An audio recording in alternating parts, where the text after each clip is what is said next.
दोस्तों नमस्ते। गरुड़ पुराण सार। गरुड़ पुराण हिंदू धर्म के प्रसिद्ध धार्मिक ग्रंथों में से एक है।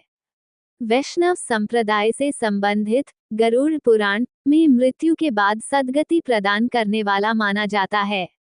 इसलिए सनातन में मृत्यु के बाद गरुड़ पुराण के श्रवण का प्रावधान है।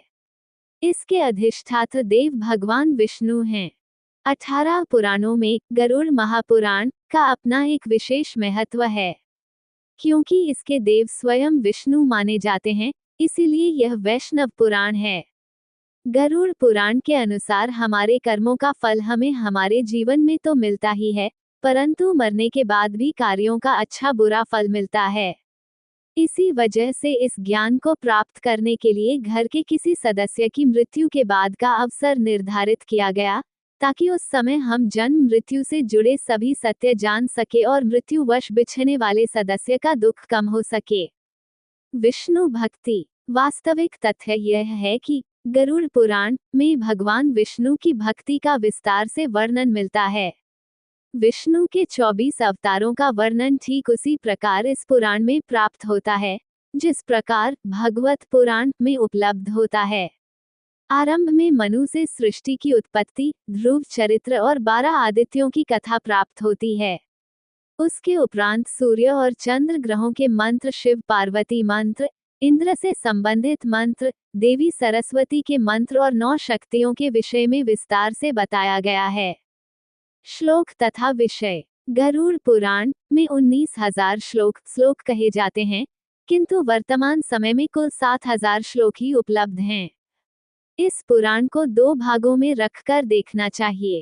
पहले भाग में विष्णु भक्ति और उपासना की विधियों का उल्लेख है तथा मृत्यु के उपरांत प्रायः गरुड़ पुराण के श्रवण का प्रावधान है। दूसरे भाग में प्रेतकल्प का विस्तार से वर्णन करते हुए विभिन्न नरकों में जीव के पड़ने का वृतांत है। इसमें मरने के बाद मनुष्य की क्या गति होती है, उसका किस प्रकार की योनियों में जन्म होता है, प्रेत योनि से मुक्त कैसे पाई जा सकती है, श्राद्ध और पितृकर्म किस तरह करने चाहिए तथा नरकों के दारुण दुख से कैसे मोक्ष प्राप्त किया जा सकता है आदि विषयों का विस्तार पूर्वक वर्णन प्राप्त होता है। कथा। इस पुराण में महर्षि कश्यप और तक्षक नाग को लेकर एक सुंदर उपाख्यान दिया गया है। ऋषि के शाप से जब राजा परीक्षित को तक्षक नाग डसने जा रहा था, तब मार्ग में उसकी भेंट कश्यप ऋषि से हुई। तक्षक ने ब्राह्मण का वेश धरकर उनसे पूछा कि वे इस तरह उतावली में कहाँ जा रहे हैं। इस पर कश्यप ने कहा कि तक्षक नाग महाराज परीक्षित को डसने वाला है। मैं उनका विष प्रभाव दूर करके उन्हें पुनः जीवन दे दूंगा। ये सुनकर तक्षक ने अपना परिचय दिया और उनसे लौट जाने के लिए कहा, क्योंकि उसके विष प्रभाव से आज तक कोई भी व्यक्ति जीवित नहीं बचा था। तब कश्यप ऋषि ने कहा कि वे अपनी मंत्र शक्ति से राजा परीक्षित का विष प्रभाव दूर कर देंगे। इस पर तक्षक ने कहा कि यदि ऐसी बात है तो आप इस वृक्ष को फिर से हरा भरा करके दिखाइए। मैं इसे डसकर अभी भस्म किए देता हूँ। तक्षक नाग ने निकट ही स्थित एक वृक्ष को अपने विष के प्रभाव से तत्काल भस्म कर दिया। इस पर कश्यप ऋषि ने उस वृक्ष की भस्म एकत्र की और अपना मंत्र फूंका। तभी तक्षक ने आश्चर्य से देखा कि उस भस्म में से कोमपल फूट आई और देखते ही देखते वह हरा भरा वृक्ष हो गया। हैरान तक्षक ने ऋषि से पूछा कि वे राजा का भला करने किस कारण से जा रहे हैं। ऋषि ने उत्तर दिया कि उन्हें वहां से प्रचुर धन की प्राप्ति होगी। इस पर तक्षक ने उन्हें उनकी संभावना से भी अधिक धन देकर वापस भेज दिया। गरुड़ पुराण में कहा गया है कि कश्यप ऋषि का ये प्रभाव गरुड़ पुराण सुनने से ही बड़ा था। सार तत्व। इस पुराण में नीति संबंधी सार तत्व, आयुर्वेद, गया तीर्थ का महात्म्य, श्राद्ध विधि, दशावतार चारित्र तथा सूर्य चंद्र वंशों का वर्णन विस्तार से प्राप्त होता है। बीच बीच में कुछ अन्य वंशों का भी उल्लेख है। इसके अतिरिक्त गारुड़ी विद्या मंत्र, पक्षी ओम स्वाहा और विष्णु पंजस्तोत्र आदि का वर्णन भी मिलता है। गरुड़ा पुराण में विविध रत्नों और मणियों के लक्षणों का वर्णन विस्तार पूर्वक किया गया है। साथ ही हिंदू ज्योतिष, सामुद्रिक शास्त्र, सांपों के लक्षण, धर्मशास्त्र, विनायक शांति, वर्णाश्रम धर्म व्यवस्था, विविध व्रत उपवास, संपूर्ण अष्टांग योग, पतिव्रत धर्म महात्म्य, जप तप कीर्तन और पूजा विधान आदि का भी सविस्तार उल्लेख हुआ है। इस पुराण के प्रेतकल्प में 35 अध्याय हैं, जिसका प्रचलन सबसे अधिक हिंदू धर्म में है। इन 35 अध्यायों में यमलोक, प्रेतलोक और प्रेत योनि क्यों प्राप्त होती है, उसके कारण, दान महिमा, प्रेत योनि से बचने के उपाय, अनुष्ठान और श्राद्ध कर्म आदि का वर्णन विस्तार से किया गया है।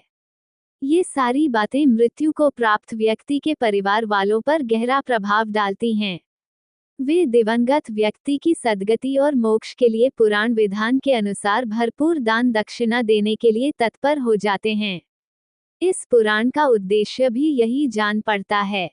नरक वर्णन। गरुड़ पुराण के दूसरे अध्याय में यह वर्णन मिलता है। इसके अनुसार गरुड़ ने कहा, हे केशव, यमलोक का मार्ग किस प्रकार दुखदायी होता है?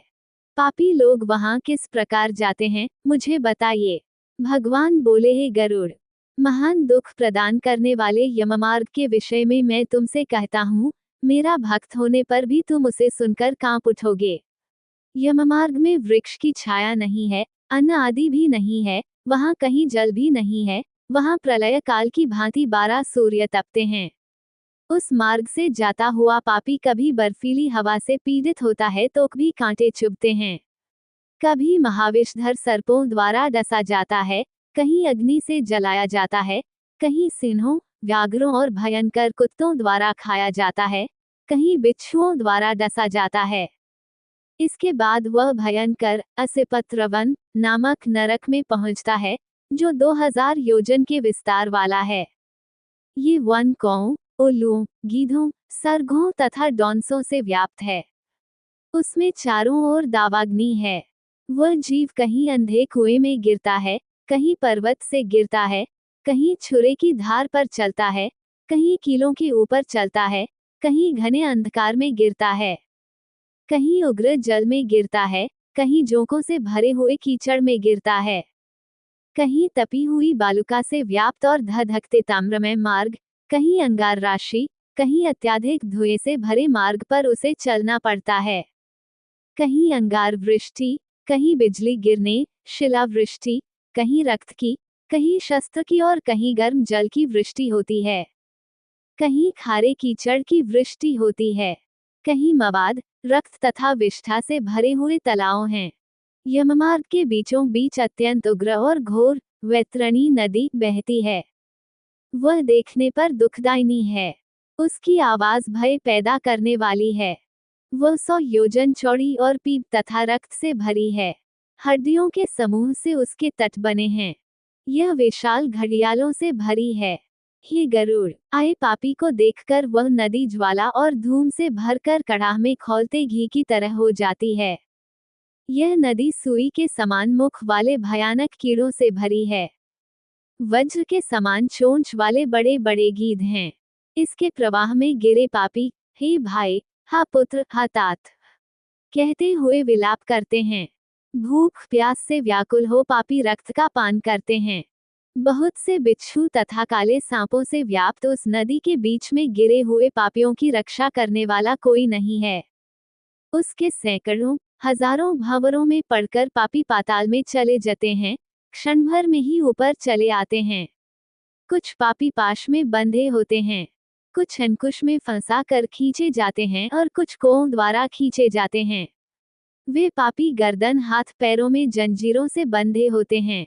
उनकी पीठ पर लोहे के भार होते हैं। अत्यंत घोर यमदूतों द्वारा मुगदरों से पीटे जाते हुए रक्त वमन करते हैं तथा वमन किए रक्त को पीते हैं। इस प्रकार 17 दिन तक वायु वेग से चलते हुए 18वें दिन वह प्रेत सौम्यपुर में जाता है।